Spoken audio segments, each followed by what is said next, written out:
Somewhere between high school English class and reading reviews on Rotten Tomatoes, society has come to the conclusion that tropes are bad. It's true, some tropes can be bad. Some tropes perpetuate negative stereotypes, other tropes could be used well, but the show or movie relies on the base form without adding any spice. At the end of the day, tropes can be used well so long as the piece of media knows how to handle them. When I first turned on OK K.O. Let's Be Heroes, I had no intention of finishing the series. I just needed something to throw on for background noise.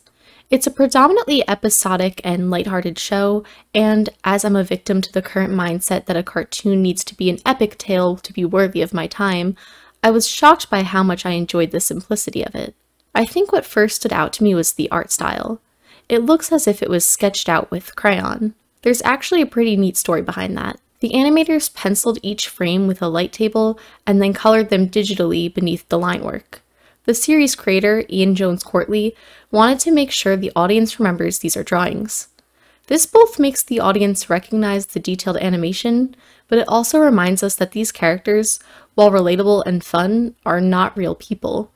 Most shows want the audience to feel transported into the world, but OK K.O. constantly reminds the audience that this story is fictional and this approach is more lighthearted than it sounds. As I said, the animation is fun.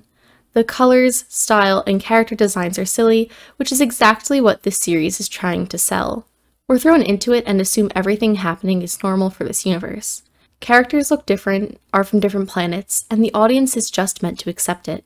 It reminds me of The Amazing World of Gumball, another series that proves Cartoon Network remains superior when it comes to animation. Because the show stays faithful to its Saturday morning cartoon energy, the characters don't undergo much development, which leads us to another common misconception. Static characters aren't bad if they're not meant to be dynamic in the first place.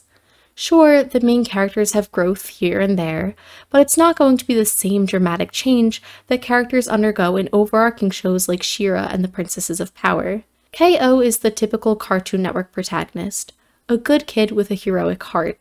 Since everyone in this series is a hero or a villain, literally, this works really well in this setting because his desire to be a hero can be translated directly. His co-workers are Rad and Enid, a himbo jock alien and a punk spooky ninja in training respectively. These two have a cute friendship already, and when you add this tiny 6 to 11-year-old kid with them, the dynamics are wholesome.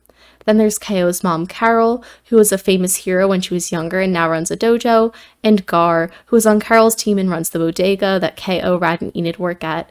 Easy to follow stuff. Occasionally, K.O.'s ambiguously amphibian friend shows up to do some smart people stuff and be adorable. The villains are robots with dumb human names. I've also never watched a cartoon with a character who shared my name, and seeing that this is the representations Shannons are getting makes me very happy. Raymond best robot though. So if this show is set up like any other Saturday morning cartoon, why am I calling it wildly self-indulgent?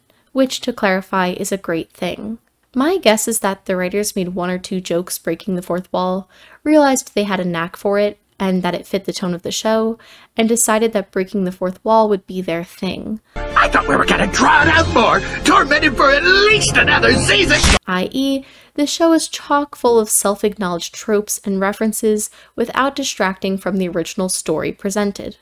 I was a huge fan of Scooby-Doo and the Ghoul School growing up, and when I just saw them on the screen in the year 2018, I was blown away.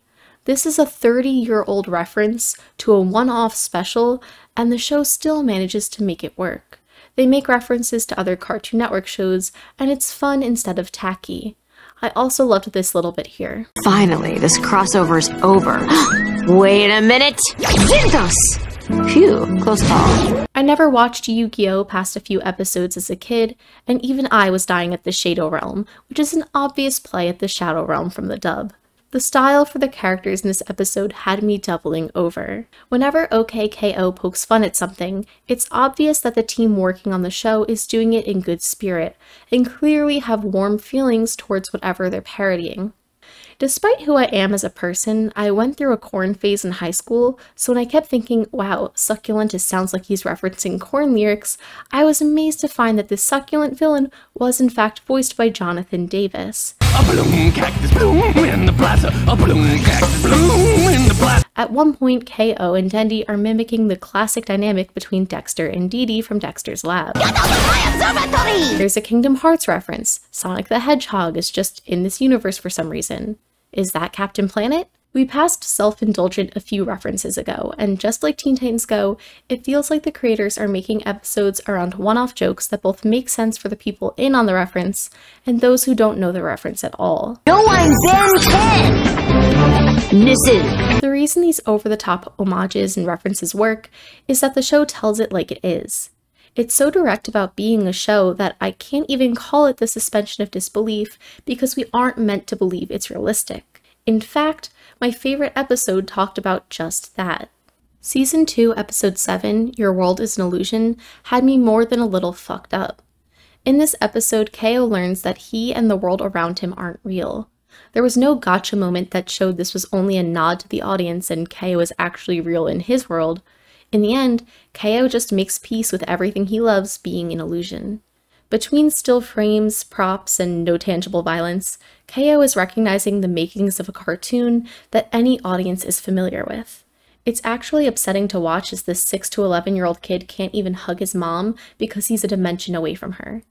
In the end, he decides so long as the feelings he has for his friends and family are real, he's okay with not being real himself. And this is the ending to that episode. Are you OK, K.O?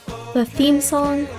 I love how no matter how deep and disturbing the theme of this episode is, it's played as lighthearted because this show is about having fun and breaking the often broken rules of storytelling. No one is trying to avoid self-indulgence in the writing room, but that's what allows this series' take on breaking the fourth wall to feel so authentic. Breaking the fourth wall isn't anything new. It's often played for quick humor or the characters aren't aware they're breaking the fourth wall. It's a joke for the audience and the audience alone. K.O., specifically in this episode, is aware that the fourth wall is being broken, is deeply disturbed because duh, and instead of the show easily waving Hollow Jane off as a villain telling a lie or hatching a scheme, commits to this universe being fictional, even to its characters. I'm sure it's been done before, but I was just impressed they handled this so well in its 11-minute runtime. This series takes ideas that would be played up for drama in other series, and instead doubles down on the comedic nature of it. I think this show did a lot to break down my personal biases when it comes to shows geared towards younger audiences, because let's be honest, there are a lot of adults watching cartoons now, be it for the rep, the comfort, or the fact they didn't have that as kids themselves. There's nothing wrong with that, but it's important to remember not every cartoon needs to tell a grand story or have deep, moving plot points to still be a good cartoon. Also, can we please bring back lyrics into intro songs?